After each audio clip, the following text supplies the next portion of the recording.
और इसी बीच एक बड़ी खबर इस वक्त आ रही है। रामलला की प्राण प्रतिष्ठा में शामिल होने वाले इमाम उमर अहमद के खिलाफ फतवा जारी किया गया है। फतवा जारी होने के बाद उमर अहमद इलियासी ने न्यूज़ नेशन से खास बातचीत की है।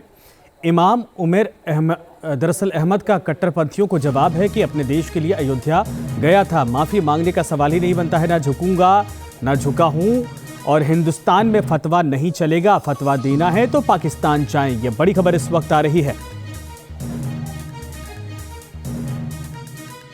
उमर अहमद इलियासी साहब हमारे साथ इस समय मौजूद हैं। सर, आप उस प्रोग्राम में शरीक हुए थे, आप रामलला के प्राण प्रतिष्ठा के साक्षी बने थे, लेकिन अब आपको धमकियां दी जा रही हैं। क्या है पूरा मामला? दरअसल इसमें राम जन्मभूमि ट्रस्ट के द्वारा मुझे निमंत्रण दिया गया था और वो निमंत्रण मैंने स्वीकार किया। मुझे 2 दिन लगे इस पर पूरे को विचार करने में, चूँकि ये बहुत मेरे लिए मेरी ज़िंदगी का सबसे बड़ा फ़ैसला था। और मैंने फिर ये विचार किया कि मुझे जाना चाहिए, जिससे कि आपस में देश के अंदर आपसी सौहार्द का माहौल बने, आपस में मोहब्बत हो। और इस फैसले को मैंने राष्ट्रहित में लिया। तो ये फ़ैसला लेके राष्ट्रहित के सोचकर मैं पैगाम मोहब्बत लेके वहाँ पहुँचा। वहाँ तमाम अयोध्या वासियों ने मेरा स्वागत किया और सभी संतों ने मेरा स्वागत किया। एक अच्छा माहौल वहाँ बना। वहाँ से मैंने पैगाम मोहब्बत जो दिया, उसमें मैंने जो बात कही थी वो ये थी कि हमारी सबकी जातियाँ ज़रूर अलग हो सकती हैं, हमारी पूजा पद्धति सबकी ज़रूर अलग हो सकती है, हमारी सबके इबादत करने के तरीके ज़रूर अलग हो सकते हैं, हमारे सबके धर्म ज़रूर अलग हो सकते हैं, लेकिन हमारा जो सबसे बड़ा धर्म है वो इंसान और इंसानियत है। भारत में रहते हैं हम सब भारतीय हैं। आओ हम सब मिलकर भारत को मजबूत करें, भारतीयता को मजबूत करें, राष्ट्र सर्वोपरि है। ये मेरा पैगाम मोहब्बत था।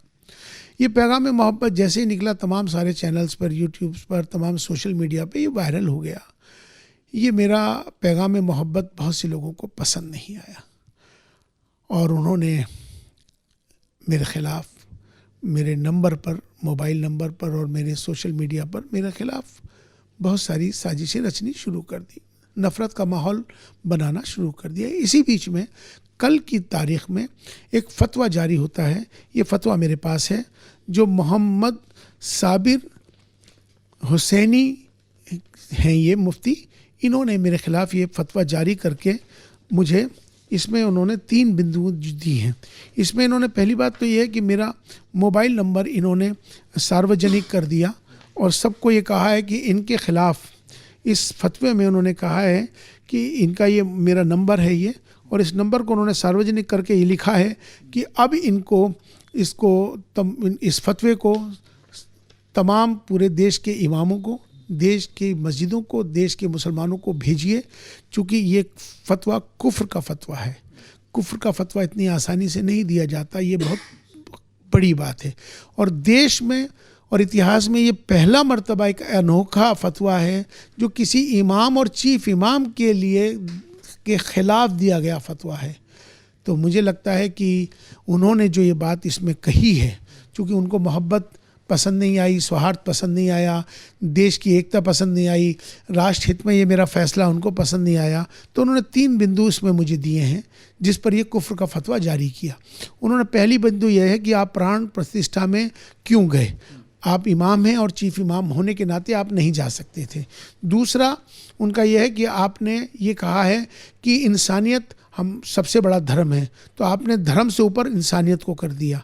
तीसरा बिंदु उनका यह है कि आपने कहा है कि धर्म से ऊपर राष्ट्र सर्वोपरि है, आपने धर्म को नीचे कर दिया, राष्ट्र को सब बड़ा कर दिया।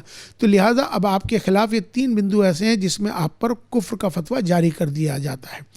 इसमें तमाम सज़ाएँ, तमाम सारी चीज़ें उसमें उन्होंने मेंशन करी हुई हैं, जिससे कि देश के माहौल को ख़राब करने की साजिश है। ये फतवे, पहली बात तो मैं इस फतवे को मानता ही नहीं हूँ, जो उसमें इन्होंने कहा है कि लास्ट में कि रुजू करें, माफ़ी मांगें, और अगर ऐसा नहीं करेंगे तो आपके ख़िलाफ़ कार्रवाई होगी, आपको इस्तीफ़ा देना पड़ेगा। लेकिन मैं उनको ये कहना चाहता हूँ कि मुझे इन फतवों की कोई डर नहीं है, न मैंने आपसे पूछ के गया था, न मुझे आपको कोई माफ़ी मांगनी है। मैंने जो भी किया देश हित में किया, राष्ट्र हित में किया। मेरे लिए राष्ट्र सर्वोपरि था। आज भी मैं अपने उस पर कायम हूँ। मेरे लिए इंसानियत सबसे इम्पॉर्टेंट है, मानवता सबसे ज़्यादा मेरे लिए ऊपर है। और ये फतवा जो उन्होंने दिया है इसका जवाब तो मैं दे दूंगा, लेकिन मैं ये कहना चाहता हूँ कि ये भारत है, इसमें ये फतवे नहीं चलेंगे। उन्हें फतवे जारी करने हैं तो पाकिस्तान जाएं। उन्हें देश से मोहब्बत नहीं है, यहाँ मेरे विरोध काम करना चाहते हैं तो उनको ज़रूरत है पाकिस्तान जाने का। नंबर अगर मेरी शहादत हो भी जाती है, मुझे अगर कोई शहीद कर भी देता है मेरे लिए, राष्ट्र के लिए, अगर मैं देश के लिए शहीद हुआ तो वो मुझे मंजूर है, लेकिन मैं माफ़ी नहीं मांगूंगा।